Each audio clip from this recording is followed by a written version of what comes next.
Well, Cale, day one in a Coug uniform in fall camp. What's kind of your overall impressions of first day of fall camp? Oh, it was awesome to be in the crimson and gray finally.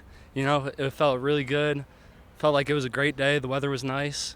Everybody was kind of flying around, so it was just a good time. Glad to be back out here. How similar was this fall camp practice to the ones you had with Coach Rogers at South Dakota State? We kind of implemented the same style last season, so kind of used to it. I like it. I mean, we were pretty efficient today. Everyone was flying around, We got some good reps, so I don't know, pretty similar to last season's. What kind of runs through your head as you run out here today? Obviously, not being able to practice in the spring as you're recovering. What kind of goes through your head for your last fall camp? Man, I was just excited. I was getting tired of all the rehab and workouts. I was just excited to play football. That's what I came here to do. So I was glad to get back into it. Obviously, a different uniform than you were wearing last year, but you kind of look around, you see a lot of familiar faces back there with Tucker, with Matt, with Trey.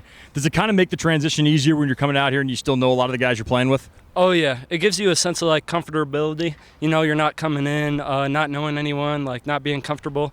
So having those guys to look aside, be a part of, makes it a lot easier. But, I mean, the team who was already here made it a great transition. It was super easy, so I had no struggles whatsoever doing that.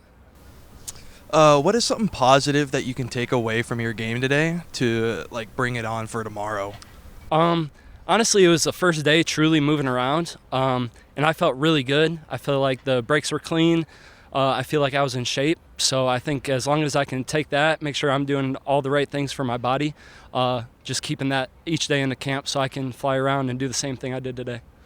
We talked to Coach Rogers on Zoom yesterday, and he mentioned something just kind of offhand about doing these COVID Zooms with yourself at that time. And the word he used was nightmare. At least that's the way you perceived it. What was that all about? Oh, man, you'd wake up at 6 a.m. I'm 9 hours away from him, hopping on a Zoom call, just learning the defense, I'm just trying to catch my sleep. It's summertime, I'm trying to enjoy myself. But, yeah, I guess you could say nightmarish, just waking up 6 a.m., getting on the Zoom, learning everything.